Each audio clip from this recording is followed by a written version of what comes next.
President Obama ridiculing Donald Trump over his claims the election's rigged.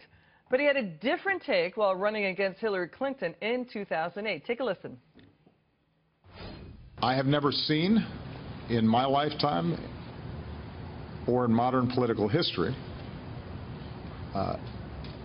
any presidential candidate trying to discredit the elections and the election process before votes have even taken place. It's unprecedented.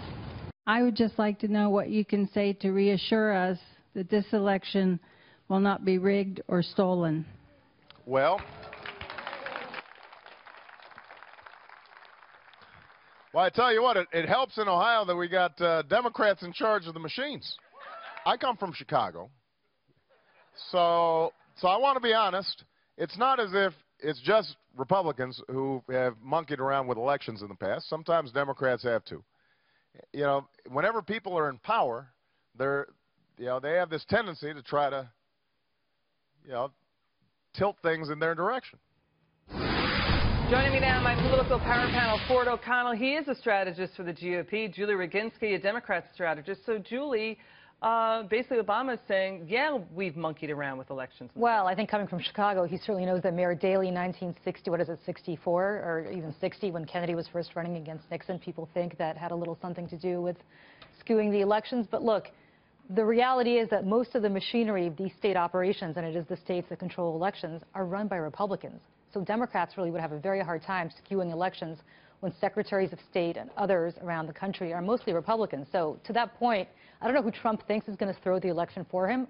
It's going to be very hard for Democrats who are not empowered at the state level to be able to do that. Just to pick up on what Julie just said, there are 28 Republican secretaries of state who run the elections. We've got Senator Lindsey Graham saying no rigging going on, Governor Rick Scott. There's 260 counties, an example, in Texas. They're saying it's so disparate and decentralized, it's really hard to rig anything. And by the way, just a final point, Department of Justice, 2002 to 2005, a little over 24 people convicted of voter fraud out of nearly 200 million votes count. You'd get the same odds of winning the Powerball.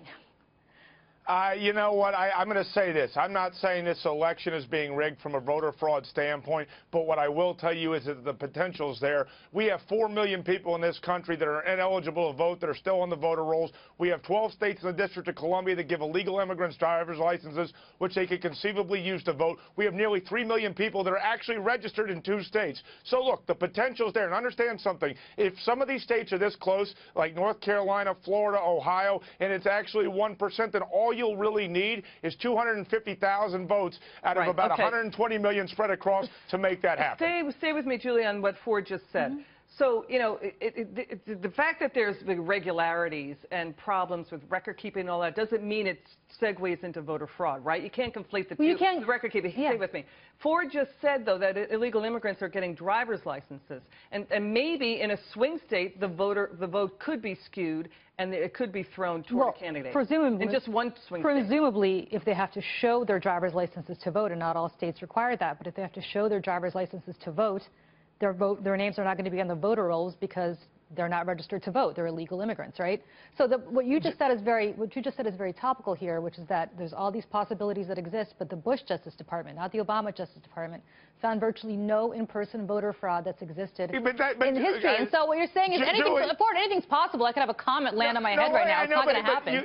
But you have to understand something, that when presidential elections are over, we only check the validity of 1% to 2% of votes, and each state has a different auditing process. So to say that just because we haven't found something doesn't mean it doesn't happen is a little ridiculous. Well, anything's possible, obviously. Ford and Julie, you're going to stick around. Thank you for a fiery debate.